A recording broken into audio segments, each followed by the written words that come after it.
My name's Rodney Chuculate. I was born and raised in Greasy. It's a little community about 15 miles south of Stillwell, Oklahoma. Born and raised there. Um, was a Greasy Cardinal all my life. Greasy Elementary, I started there and graduated there in 1990. Went on to Case Springs High School just over the hillside. I graduated there in 1994. I was active in sports. Really loved to play ball. That was really my passion, my what I love to do. That's what kept me out of trouble.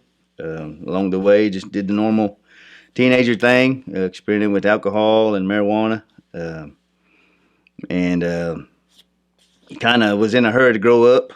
At the age of 16, I became a father, and just tried to learn how to be that. I have two boys from that time. They're Michael and Nathan. They are still alive and well today. From then on, just continue to try to find my way. At the age of 22, my world was shaken as my father was murdered. It was then that I turned to the drugs, the hard drugs. Moved on from alcohol and marijuana to crystal meth and crank. From the age of 22 to 34, that's the way I dealt with pain. That was the way I dealt with hurt, with my dad not being there, and it was it caused more harm than good, I would say. And along the way, about when my father died, I met a girl. Her name's Kendra. She's now my wife. We began a relationship based on drugs, and up until the age of from 22 to 34, that was our life, and it's filled with a lot of regrets and a lot of pain and discouragement and anger. And that's just how I dealt with my father's being gone, and it became my life. You start out doing the drugs, but eventually the drugs start to do you, and that's where I began. And today I am a not to get caught up in titles or anything, but I'm a licensed minister at a church over here in Hobart, Oklahoma, Swimmer Baptist Church. But leading up to what brought us to this day was a relationship and drugs. They never mix. Relationship and alcohol, they never mix. And maybe people have been told that, but we have to learn the hard way. And that's what we did. We knew better, but it was our life. It's what we done. And for about a good 12, 14 years, that was our life, was drugs. And along the way, a lot of difficult times and hurt and pain to each other. And what started all this was there was a day. It was a Wednesday afternoon. I remember it well.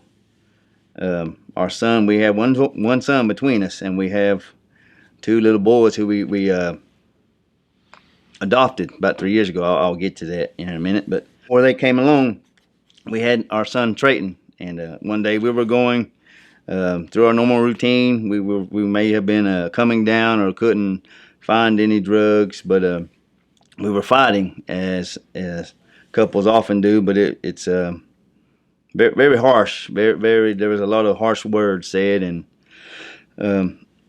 it became around 3 o'clock, and I had to go get my son from school. I told my wife, my Kendra, I said, I've got to go get Trey, and she said, well, I hope you get hit in a car and you die. And whenever you're in a toxic relationship like that, it's just normal. Those words don't shake you at all. And so I went on my way, and I went and got my son. And on my way to church, on my way to school, there was a vision of a little white church popped into my head. And I shook it off, and I thought, man, where did that come from? So I went and got my boy. And unbeknownst to me, that while we were gone, for the first time in many years, she prayed, and these are the words that she said. She said, God, she said, you've got to do something. She said, either let me and this man part ways and be done, or you've got to step in and you've got to do something. And she said, and those are the words I prayed, she told me. And so anyway, I went and got my son, and I come back home. And I thought time would give us a little time to calm down and talk, so I went to try to talk to her again.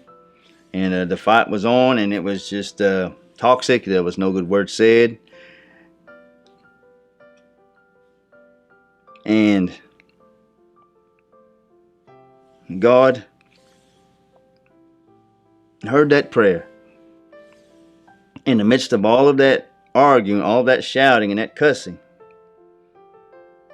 there was one sentence that started all this.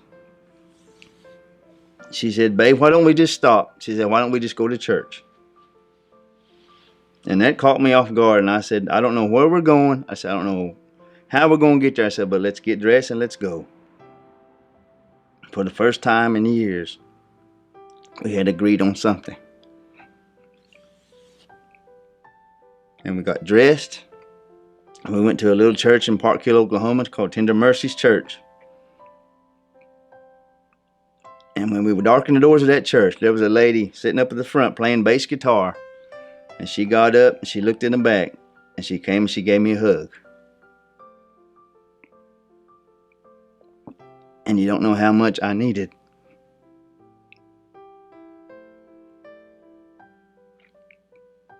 How much I needed that hug.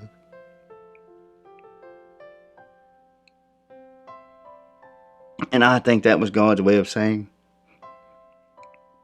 I love you. I'm glad you're here. And I can help you. And that's all it took, that one hug. It got me hungry. It got me wanting to know more, to know him more, to get closer. And we got involved in church. We stayed in church. We agreed to go. We brought our family. And from that day, I began to want to do something in church. I wanted to not just be someone that warms the pews. I wanted to work. I wanted to do something for him.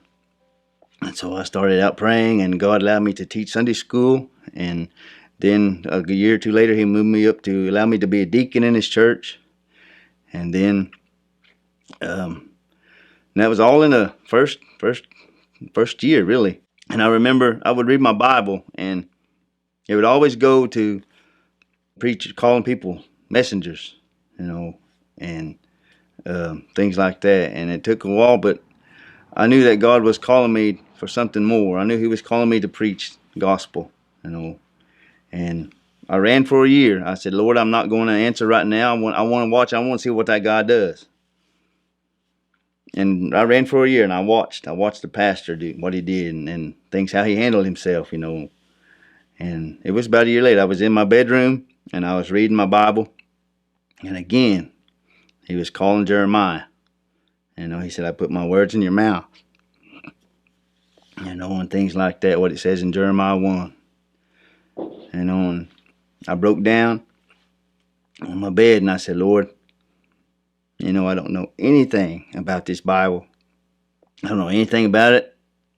But if this is what you want me to do, then I'm going to need a lot of help. And I began to pray, and I began to study, and he began to give me opportunities, and started out in the Adair County Jail, February 11th of 2011, gave my life to the Lord, about 7:30 in the evening at that very same church. I can see that corner of that pew right now is where I gave my life to Jesus. And I realize that God can use anything to draw a man. And the Bible says, do not despise the day of small things. And the Bible talks about when Zacchaeus was saved. And Zacchaeus was just curious. And that's the way I was whenever God called me, because I wanted to know what it was like. I had seen a lot of people come get saved. And I said, I wonder, what's that like? What's it like to go down there and what do you pray? How do you pray? What's it feel like to get up, to go down a beggar and come up a millionaire? What's it feel like to go down lost and hopeless and come up with hope? And that's why he used to draw me for 2 or 3 weeks. He dealt with me on that. February 11th of 2011, about 7:30 evening, I got my answers. And I began to preach. Didn't know much, but a minister told me, stick with what you know, and that's what I did. Simple messages, just explain the gospel. And it's been over 8 years now. We're still trying to do our best. We're still preaching. I remember February 15th of 2016 when we were at Swimmer Baptist Church for a year. Is a great milestone in my life. As a church licensed us to be their minister. A great achievement to where I come from with the drugs and the alcohol, in my past. Really thankful for that a group of strangers almost, could put their faith and their trust in someone like me. It's a testament to what the Lord can do and what he can do and still is doing. And I thought life was good. We're going to go preach.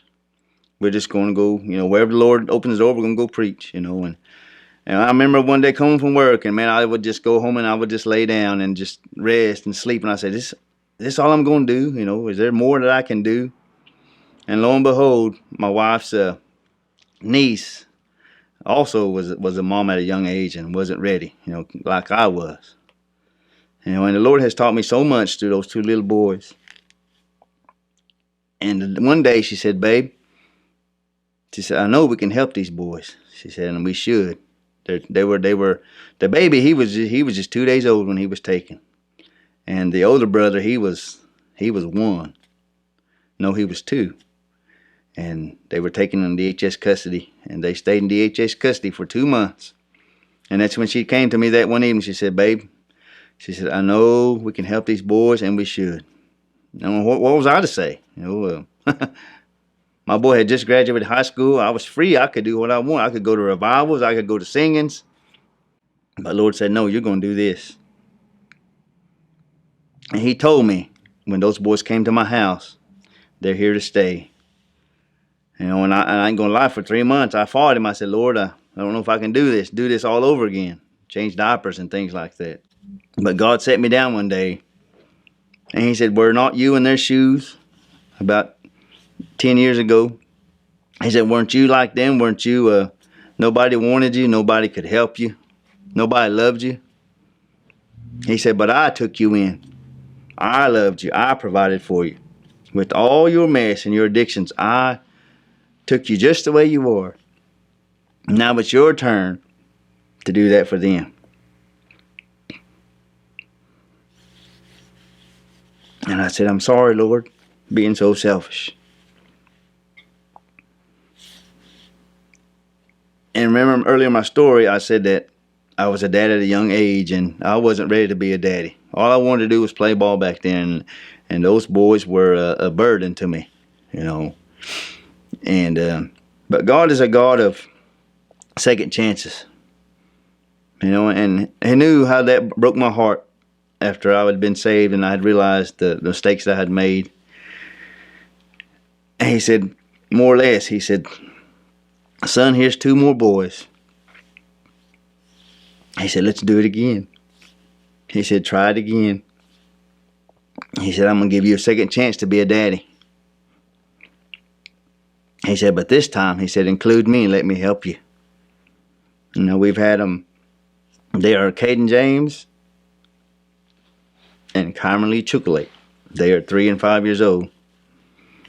And that's just the kind of God that I serve. He's a God of second chances. He's a God of new beginnings. And He allowed me to have a second chance at being a father. And I'm so grateful for that. And I always remember that. He told me those words. He said, there was a time whenever nobody loved you. There was a time when nobody could help you or wanted to help you. And I took you in. I helped you. I did what nobody wanted to do. I loved you, and I picked you up, and I cleaned you up. The scripture says in the book of Psalms 40, He brought me up also out of a horrible pit, now that miry clay, and set my feet upon a rock, and established my goings. And verse 3 says, and He put a new song in my mouth, even praise unto our God. Many shall see it and fear, and shall trust in the Lord. That's what the Lord can do. That's what the Lord has done for me. He has picked me up out of that old life and gave me a new one and set me on a solid foundation. And He'll steady me as I go.